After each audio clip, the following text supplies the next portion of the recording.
F-16, F-35 ప్రపంచంలో అత్యంత powerful యుద్ధ విమానాలు. స్టెల్త్ విమానాలు. వీటిని అందుకోవడం కష్టం.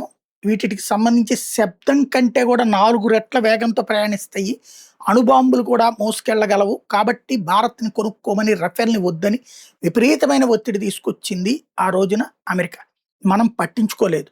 ఎందుకంటే మనకి సంబంధించినటువంటి మిగ్ యుద్ధ విమానం అంటే ఓ రకంగా మన ఎర్ర బస్సు లాంటిదనమాట. అలాంటి మిగ్ విమానంతో ఏకంగా F-16ని, F-35ని పేల్చాం మనం ఆ రోజున. F-35 కొద్దిగలో తప్పిపోయింది. F-16 కూలిపోయింది. మన అభినందన్ కొట్టిన దెబ్బకి.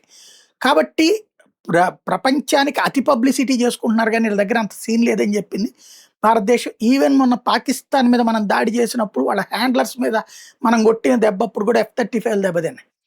అలాంటిది మనం దాని మీద సీరియస్‌గా దృష్టి సారించట్లేదు. కానీ అమెరికా అది గొప్పగా చెప్పుకుంటది. ఇప్పుడు Iran IRGC Islamic revolutionary guard corps ఓ సంచలన ప్రకటన చేశారు. 2 F-35ని పేల్చి పడేసాం.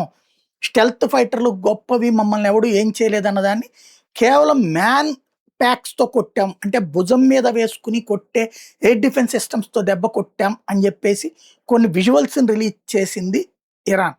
అయితే అదంతా ఉత్తుత్తి మాట. ఏమీ లేదు, సేఫ్‌గా ల్యాండ్ అయినాయి అని అమెరికా చెప్తోంది. ఏది నిజం అన్నది రాబోయే రోజుల్లో తేలాల్సి ఉంది.